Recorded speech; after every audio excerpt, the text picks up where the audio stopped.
All right, Shalom. Got some new things to share. No, we don't want to leave. Okay, there we go. Make sure it's still on real quick. All right, good to go. All right. All right, so yeah, I just came upon all this, man. Um, and it really ties all together a lot of the teachings of Lex Will, things you've been teaching for a while. Um, I had I was kind of led to this because I've had my feelings all along about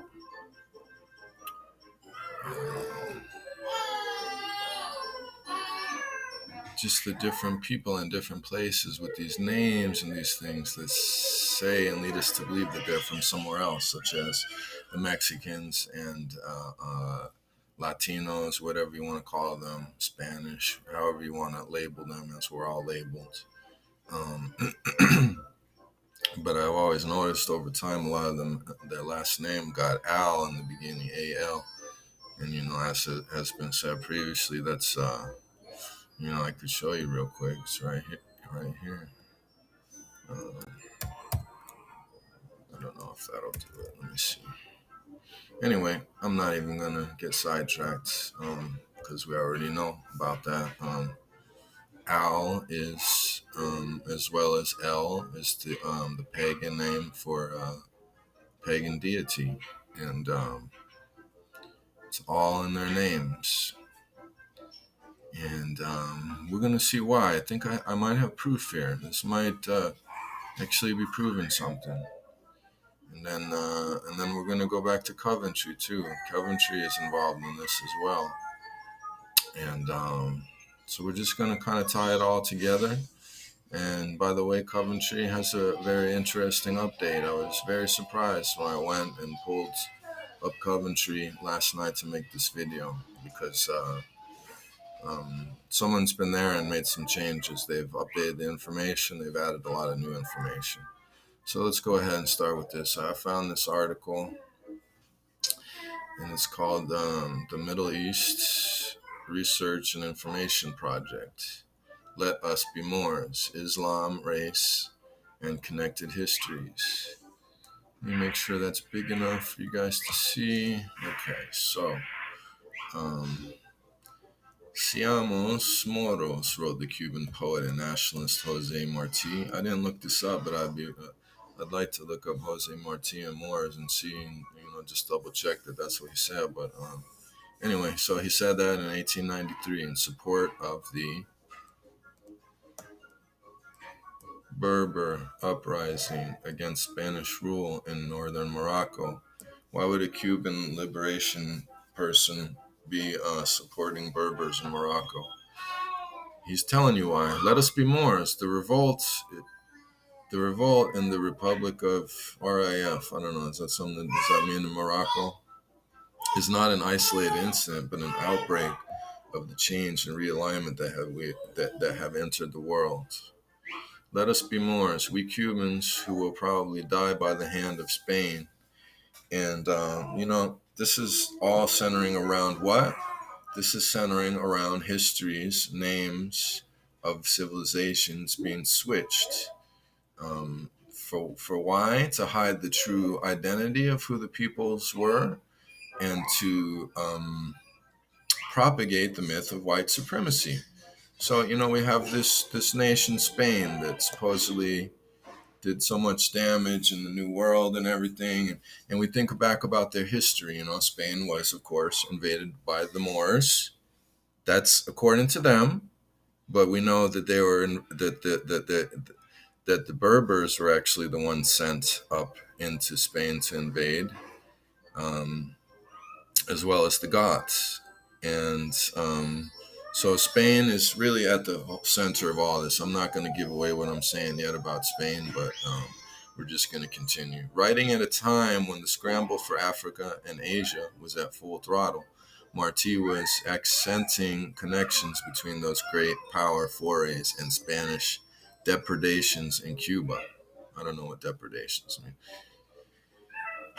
deprivation, some kind of trouble, causing trouble in Cuba. Even as the rebellion of 1895 germinated on his island. Okay. Throughout the past century, particularly during the Cold War, Latin American leaders from Cuba's Fidel Castro to Argentina's Juan Perón would express support for Arab political causes. I wonder why. And call for Arab Latin solidarity. And here's this man Martí already saying, we are Moors. That's what he said. So, seamos Moros, that means we are Moors. In the face of imperial domination, often highlighting cultural links to the Arab world through Moorish Spain. See? Castro, in particular, made a Philo-Arab Pan-Africanism central to his regime's ideology and political policy initiatives. And see, they've worked hard in time to tie the name Moor to saying that it simply refers to black people and that it's actually a part of Pan-Africanism. But I feel as if the history of the Moors has been hidden. I feel as if the Moors have a very deep history, and more that's been said as far as just Mansa Musa and the riches of the Sahelian Empire in Africa. Um, I'm going to propose something different about the Moorish history. And actually, that reminds me, there was one other page I wanted to bring up. Let me turn real quick. No, not there.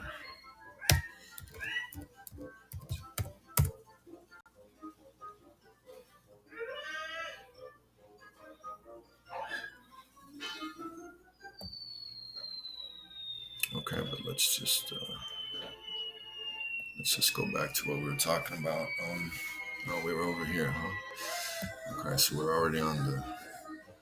Okay, so they made the Moorish identity somehow tied to Africa, correct? They said that they're in the Sahel, right? They're part of Pan-Africanism. These people in Cuba are probably making alludes to more trying to tie it together to the supposed slave trade, saying that we're Moors. But let's read and see what they're, we'll let them speak for themselves. But I'm just saying that the real truth is not really embedded in this. You have to connect the dots and draw the lines together and read between the lines and put together some study to get a view of the full picture. I'm going by somebody's opinion here, so it's going to be a small sliver of the whole picture. But we're going to tie together several people's opinions, and we're going to get a good look at the whole picture. So Pan-Africanism, they're pushing that same old, right? Central to his regime's ideology and political initiatives. I apologize for any background noise. I'll try to speak up too.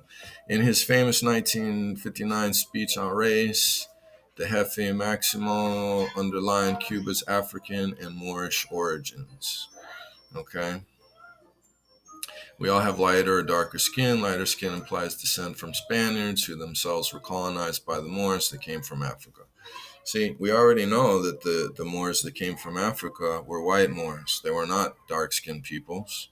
We've already asserted that the dark-skinned peoples, the melanated peoples, were the Spaniards who were invaded by the white Africans. Why am I calling them Moors? Let's go real quick. We'll just knock that one right out. The Haratani are the black Moors, okay? You can read through this if you like. But we're going to go down. I've already been through it, so I know that, where is it? Origin, referring to skin color, dark color, this word is accent. Is before the arrival of the...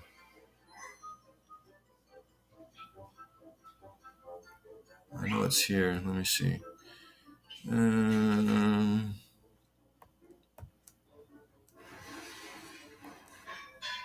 me find it real quick.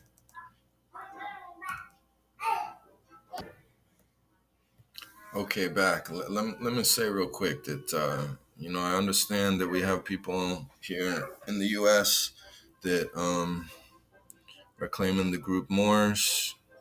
and not for that long either. Whether it's the Drew Ali was like 1913 or something like that. So the last 100 years, this idea has come about. Um, but what we're going to see is that, like here, like other places, right? I was looking up that one time. There was a paper that said it was the roots of racism in Iberia, right? So all these different places in the world seem to have melanated people and non-melanated people, and of course they always explain it as that the melanated people were the slaves. This is what you're going to see here.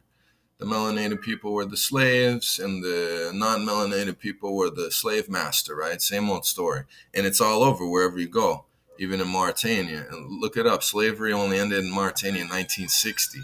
So, they got the same story all over the place, and they got the same set of conditions all over the place. In Spain, they had melanated and non-melanated. In Africa, they have melanated and non-melanated. Here in the U.S., we have melanated, non-melanated. The non-melanated, you know, um, they find themselves located in the same place in different places for different reasons. Um, I won't say that the non-melanated were here in the U.S. indigenously. No, they weren't. They were brought in as slaves, and same thing in Africa. We know that they were brought out as slaves and shipped out as slaves. But what I want to prove to you here is that what it says here in Mauritania, the Haratin form one of the largest ethnic groups and account for as much as 40% of the Mauritanians. They're sometimes referred to as black Moors, in contrast to Bedain or white Moors. Okay, also spelled Bedan. That's funny because there's a people down in Honduras that were fighting against the Mayans down there, known as the Baymen. Maybe that's the same people. I don't know. Or Baydan is an Arabic term used in the Maghreb region in North Africa to refer to lighter skinned or white Moors. Okay? So it seems to me there's white Moors and black Moors. I'll say that. I won't discount anyone's history or teachings or beliefs, such as the current Moors of the U.S. They have their beliefs, and I don't know anything about them. I'll be honest. But I'm just showing that perhaps the full picture here is not known yet, that there were white Moors. And what I'm proposing and what I'm going to attempt to prove is that these white Moors are what's known as Spain. There is no Spain. The Spanish history is the Moorish history. Okay? And that might be the white Moors. That might be the melanated Moors. I'm not sure. But we're going to look into this a little bit further. So, throughout the past century, particularly during the Cold War, Latin America's leaders, I think we already went to there, right? Jefe Maximo underlined Cuba's African and Moorish origins. Okay, we all have lighter, darker skin. Lighter skin implies descent from Spaniards. See how they're making that distinction, right? And that division. Okay, who themselves were colonized by the Moors that came from Africa. Okay. So what I'm proposing is that the Spanish never did kick out the Moors out of Spain. They were actually taken over, and all the history that's the Spanish history, it looks like it's the Moorish history to me. Those who are more or less dark skinned came directly from Africa. Blah blah blah. Plenty of lies here as everywhere else. With the launching of the war on terror, and particularly with the invasion of Iraq, political leaders and activists in Latin America have been warning of a new imperial age. Um, and again, declaring solidarity with the Arab world. Okay. Some refer rather toxically to a Moorish past, linking the war on Iraq to Plan Colombia and the Bush administration support for the coup. The erratic Venezuelan strongman Hugo Chavez repeatedly urged his countrymen to return to their Arab roots. Okay, so if we got all these Arabs in the Caribbean and in Mexico, and we got them being hidden under the flag of Spain, just like one of the things that disappeared off the Coventry site was that flag of Spain. There's nothing more to do with Spain there. I think Spain and the history of Spain is an invention to once again do what? To whiten the history of the world. The truth is that the Moors are the ones that went around doing all the things that Spain did. We're already proving this with the existence of King Rome Flynn, right? King Guillermo IV of Virginia and a lot of other places. And attempted to mobilize the country's mestizo. These mestizos and mesticos too. There's something to that too, man. There's something to that. And black majority against white supremacy. Okay, they call me the monkey or black, Chavez says of his domestic and international opponents. They can't stand that someone like me was elected. In less contentious terms, Brazil's left-leaning president Lula da Silva will visit the Middle East in early December to seek more objective relations, to call for an independent, democratic Palestinian state, and to launch a common market with the Arab world as an alternative to North America. Might be a good idea, and this is very timely, correct? As we dissolve the petrodollar and as our economy and disintegrates. Particularly with many Arab countries boycotting American products. And I believe in this time our boycotting and our using our voice is more important than ever. A couple of weeks ago here in Las Vegas, they first of all declared that Raider Stadium had to enter. You had to have that little thing that they're making everybody get. And, one of the first events they had after that was a WWF wrestling. And I saw the people, because I'm over there driving a limo. I saw the people lining up to get that shit, to watch a bunch of dudes in tights, a bunch of fags jumping around. It's fucking insane. All right, don't even get me started. Okay, Brazil's largest trade union federation strongly denounced post-September, praising the protest movements that have appeared against the U.S. and Israeli militarism, calling on Brazilian workers to join the struggle against Sharon's Nazi Zionist aggression against the Palestinian people and in support of the Intifada. The other September 11th effect. In the age of the war on terror, such expressions from the Western world of affinity with the Arab world are not confined to statements of political solidarity. In Latin America, Europe, and the U.S., for example, there has been a sharp increase in conversion to Islam. At the First World Congress of Spanish-speaking Muslims held in Seville, 2003, the scholar Esquerdo said there were 10 to 12 million Spanish speakers in the world's 1.2 billion Muslims. I want to say real quick too, a little stipulation. My understanding of Spanish history is not complete in any sense of the word. So I know there's Castile, the throne of Castile, and the history of that stuff. I don't know anything about. So I could easily be mistaken about this, but this information all seems to say this. So I thought it was something pretty interesting to share at least. So we'll get back into this article. I don't want to take too long with it, but the view of 1492 as a tragic date, signaling the end of a glorious era, and the related idea that conversion to Islam entails a reclaiming of the past, is common among the Latino Muslim community in the U.S. That community, estimated in 2000 at 30,000, 40,000 members, has grown in the past 2 years, with Latino Muslim centers at Dawa, Muslim centers and Dawa proselytizing organizations in New York, LA, Miami, Fresno, and Houston. The banner hanging at the Al Ianza, look at the names, man. They got Al all up in Islamica Center in the South Bronx, celebrates the African and Islamic roots of Latin America. Against a red, white, and blue backdrop stands a sword-wielding Moor. flanked by a Taino Indian and a black African. See, the Spanish conquistador is conspicuously absent. Interesting. I don't know if there was Spanish conquistadors. I think maybe possibly there was Moorish conquistadors, otherwise known as Coventreyan conquistadors.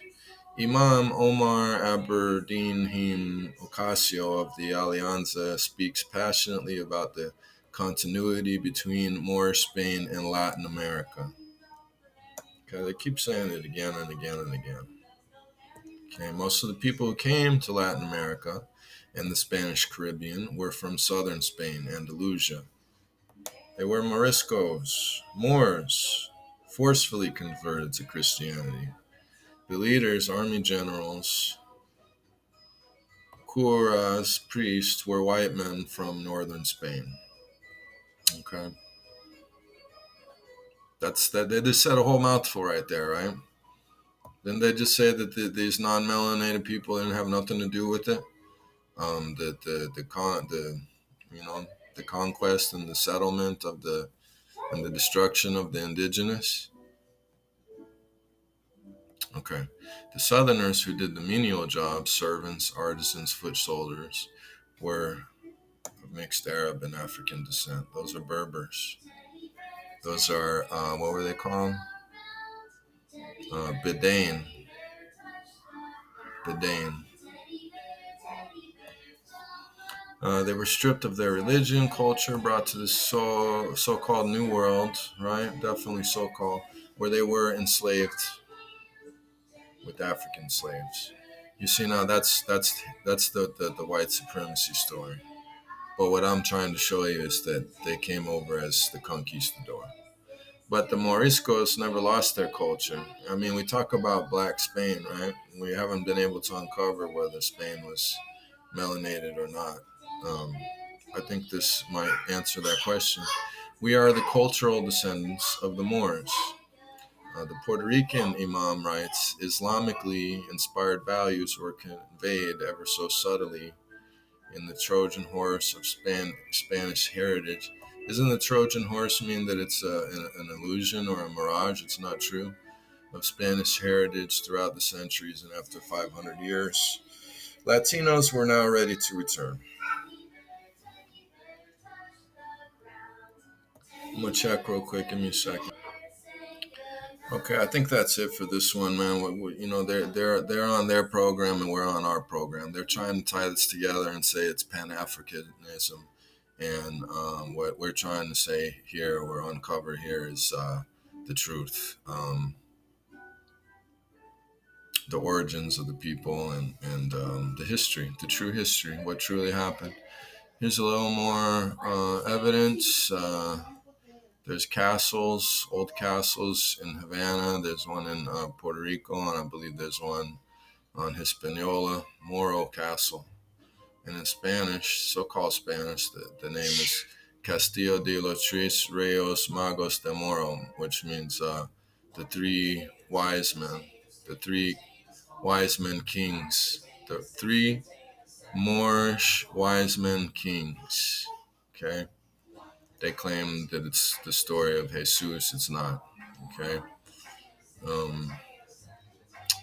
And so I think that's going to lead us to,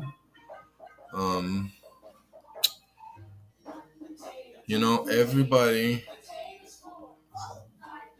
in the comments on Coventry kept stating that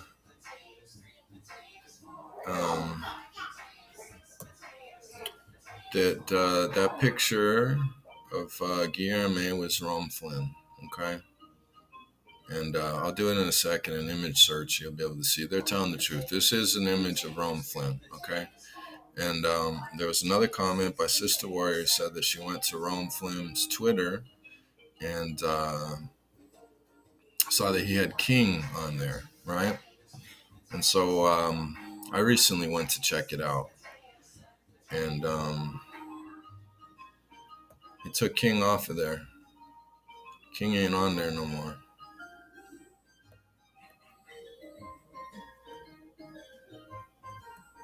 King ain't on there no more. It's gone.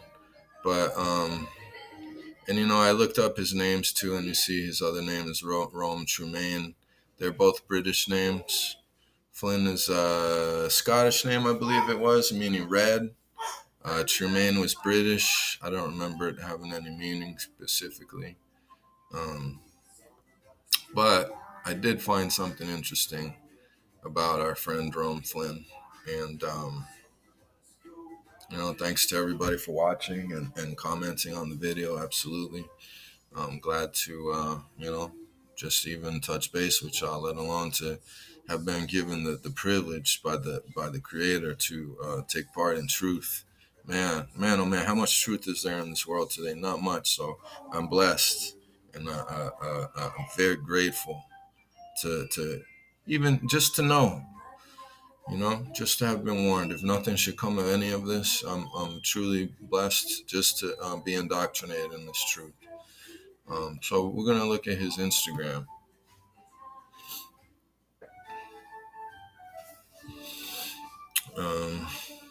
And on his Instagram, you're gonna see that he's Afro-Cuban. That's why I bring up the names. Those are not Cuban names. I've known a lot of Afro-Cubans. They have so-called Spanish names. Okay, this man has a British name. Okay, but he's claiming Afro-Cuba. There's and okay, so that's something, right? Because he claims that he's Cuban, right? We claim, or this website that we found, this wiki claims that he's the king of Coventry, and these people must be onto us. Why did he remove king from his shit? Okay, and that's not the only stuff that changed. I told you. So we're gonna go to his website. Okay, and it changed. Okay, it changed. Well, let me just show you that, that is Rome Flynn. Just like everybody said, everybody's right. This is an image of Rome Flynn, okay? So there it is. That's the image search, Rome Flynn, okay? But what we see is that Guillermo IV is the 16th reigning king of Greater Antelia, okay?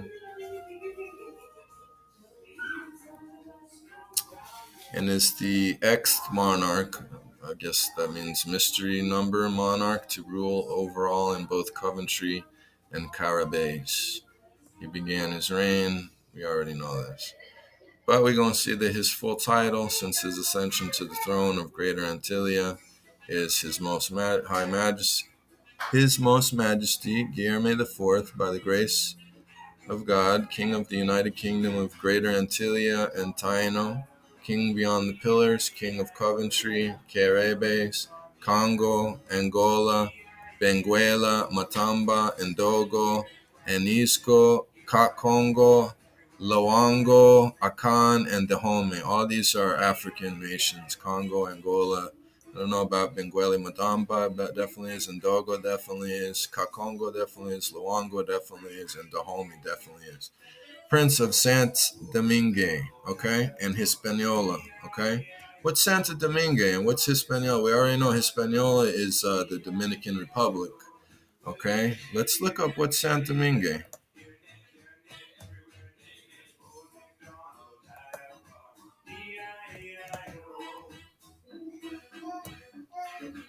Santo Domingue, French colony on the Caribbean island of Hispaniola.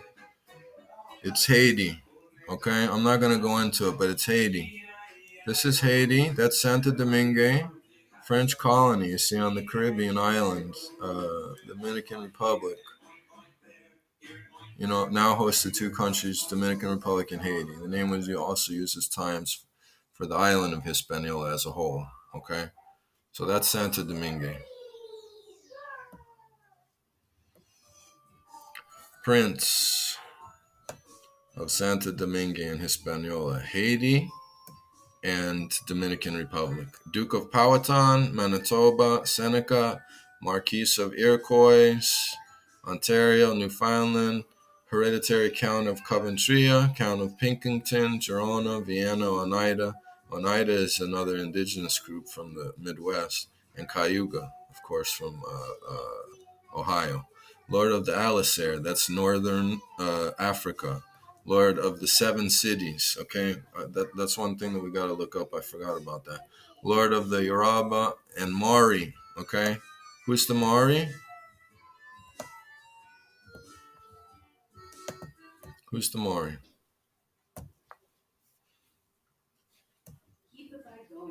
Maori was the Latin designation for the Berber population of Mauritania. There it is.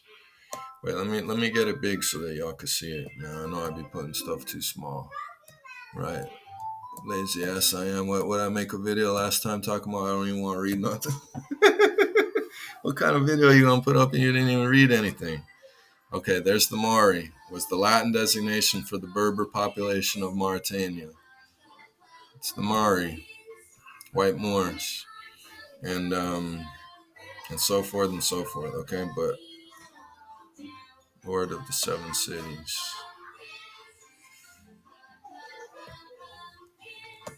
Hang on. Hang on.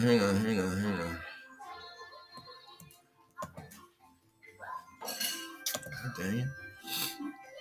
Let me try one more time.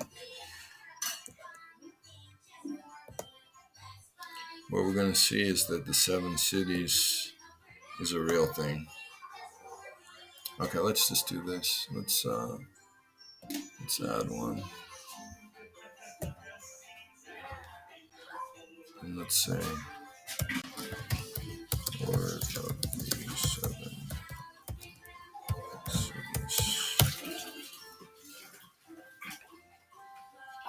Okay.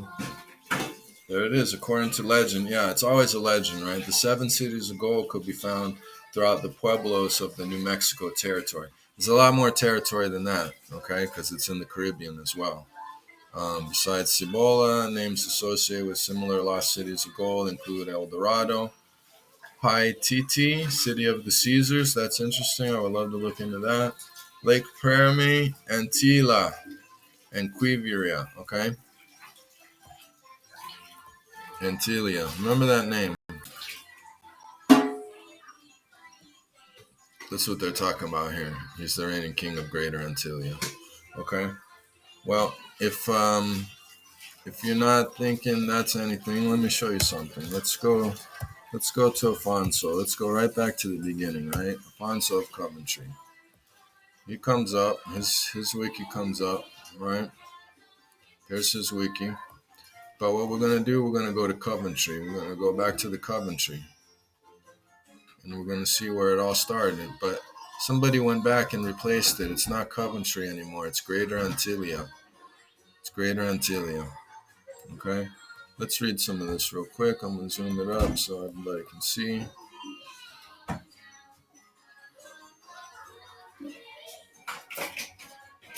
Okay.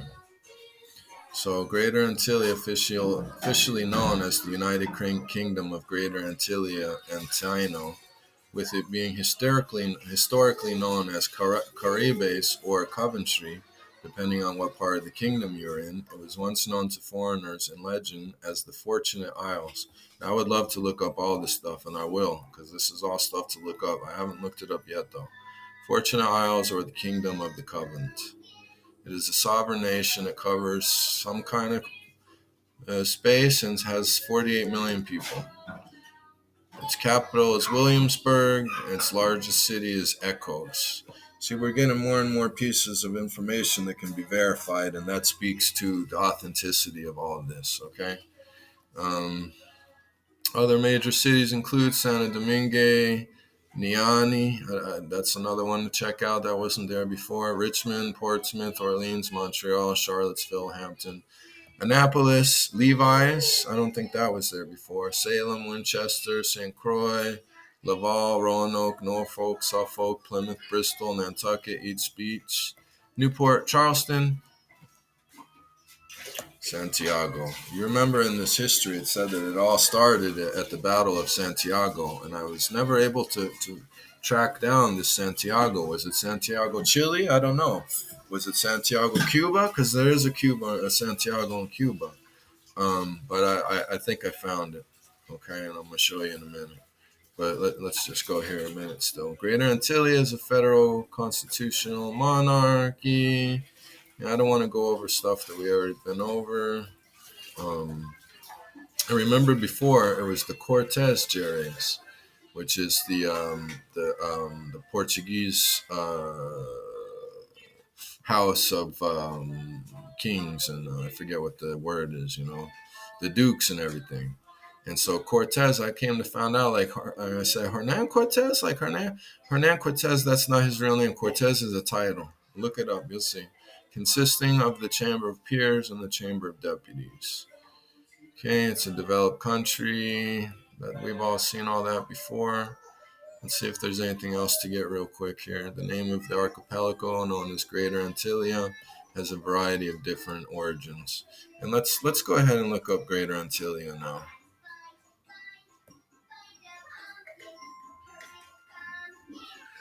Oh, that's the wrong one. Bless you. Okay, Greater Antelia.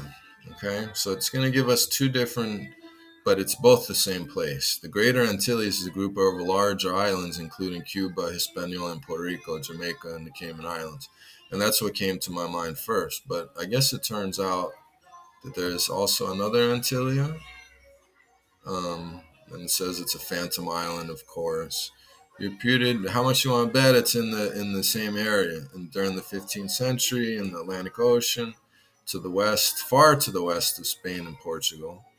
The island also went by the name the Isle of Seven Cities. Okay. It originates from the old Iberian legend that Iberia is all over the place. There's a Laguna Iberia in South America. Um, and then Siberia. I never thought of that before. Siberia. So this name is all over the world. By the Caucasus Gates, by Spain. We're all mixed up. How could the same name be used again and again and again? That tells me that somebody did that. Peoples aren't going to choose the same name for themselves.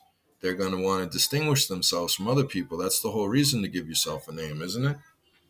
Set during the Muslim conquest of Hispania, seeking to flee from Muslim conquerors, 7 Christian Visigoth bishops embarked with their flocks on ships and set sail westward to the Atlantic Ocean, eventually landing on an island where they founded 7 settlements. Wow, I didn't even read into this before. Okay, so they're claiming that it was Christian Visigothic bishops, right? Non-melanated peoples that embarked on ships. But we're seeing that's not the case. That's a pretty feeble attempt once again by these people to cover the truth. Okay, so there's Antelia. Let's look into Antelia a little bit more. Variety of different origins coming from different languages. Okay, the established origin of the name comes from the Creole Antillean term Antelia, which loosely translates to English the island of the other or the four island, while the historians claim the archipelago's name Antelia is a mistranslation of the mystical island Atlantis. Okay, modern name English corruption of the Arabic name Altain. That sounds more like what the real origin is. A reference to the island being the original home of dragons. Interesting. Okay, whatever the case, the name and origin of Greater Antilles, they only came into modern usage after the unification of the northern kingdom of Caribes and the southern kingdom of Coventrey under a single monarch in 1651.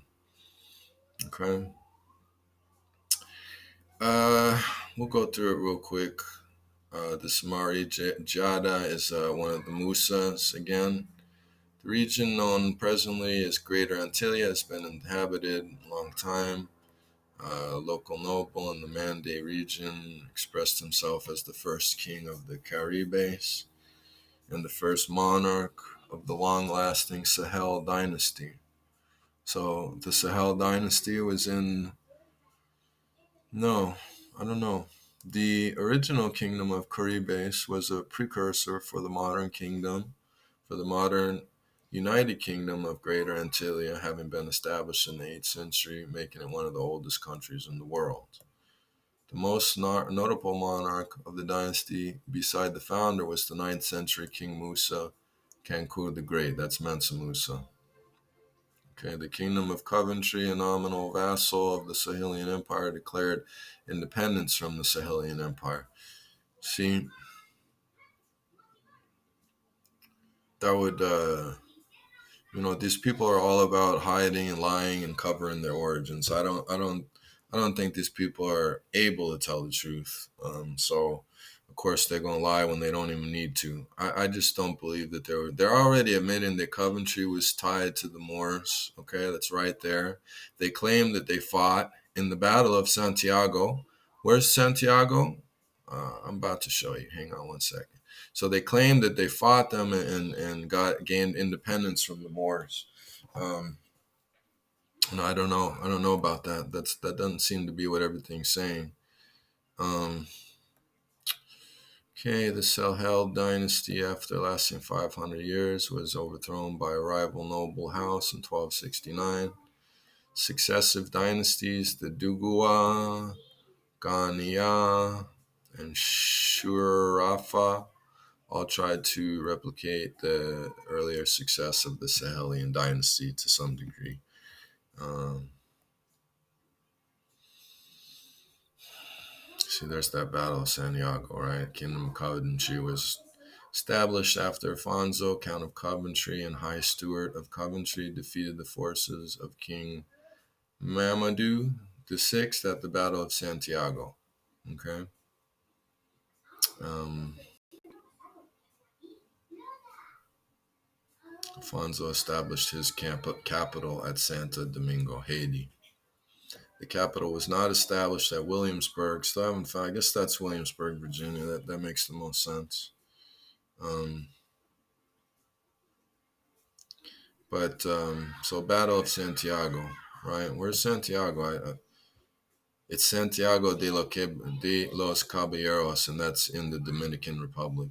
Okay. St. James of the Knights, commonly known simply as Santiago, second largest city in the Dominican Republic and fourth largest in the Caribbean. It is the capital of Santiago province and the largest major metropolis in Cibao. Okay. It has we're not going to go through this, but I know at some point it says that it was the first Santiago in the New World, in the so-called New World. There it is. Founded in 1495 during the first wave of European settlement in the New World, the city is the first Santiago of the Americas. So that tells me it is the Santiago, right? And then they got buildings like this there. Okay. I don't know a lot about architecture, but that's an interesting building to me. I don't know what happened. Um,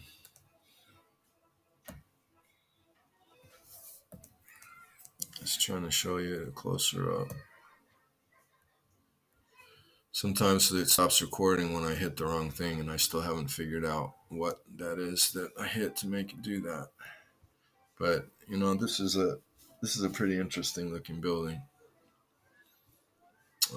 It doesn't look like all the other buildings. It doesn't look like the Roman style. It has some there columns, but this looks really different, and it looks old too. Okay, so first Santiago of the New World.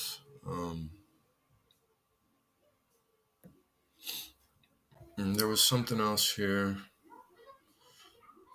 This is pretty much. There's some new information here, so I have not, like I say, gone. Most of it is the same, but there's some new information that I had not gone through yet. So, but I do want to get down to.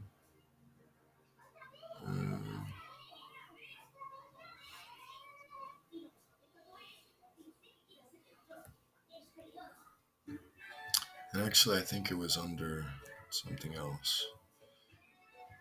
I think it was under the Coventrey and monarchy. The monarchy of Antelia. Cuisine, architecture, culture.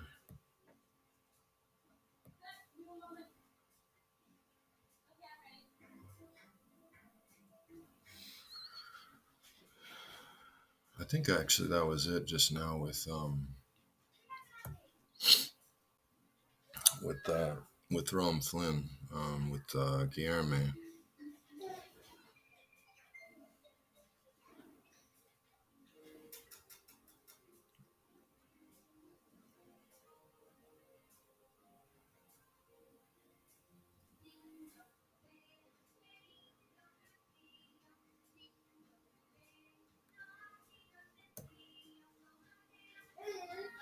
Monarchy of Greater Antelia, Creole, Antillean. Oh, that was one of the things. The history of Haiti is very interesting, man. That might be something there too. Commonly referred to as the Crown, is established institution dating back over 2,000 years. It's commonly called the Golden Stool. Um, yeah, history.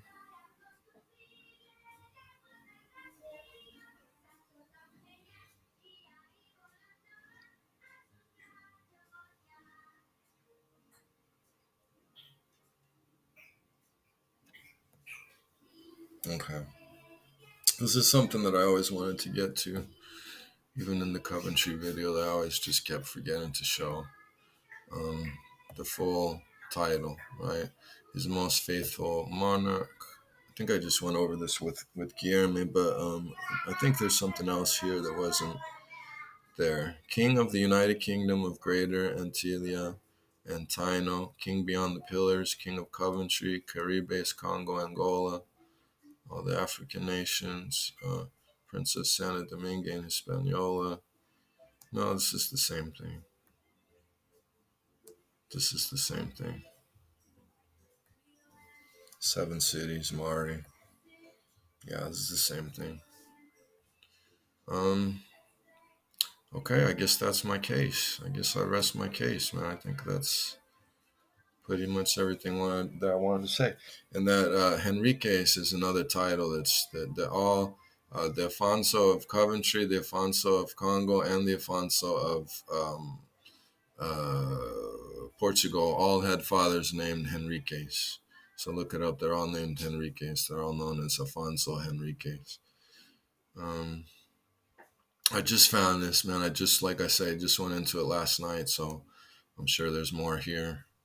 I will be looking into it, and if there's anything worthwhile, I will bring it to you. And I want to thank you for giving me an ear.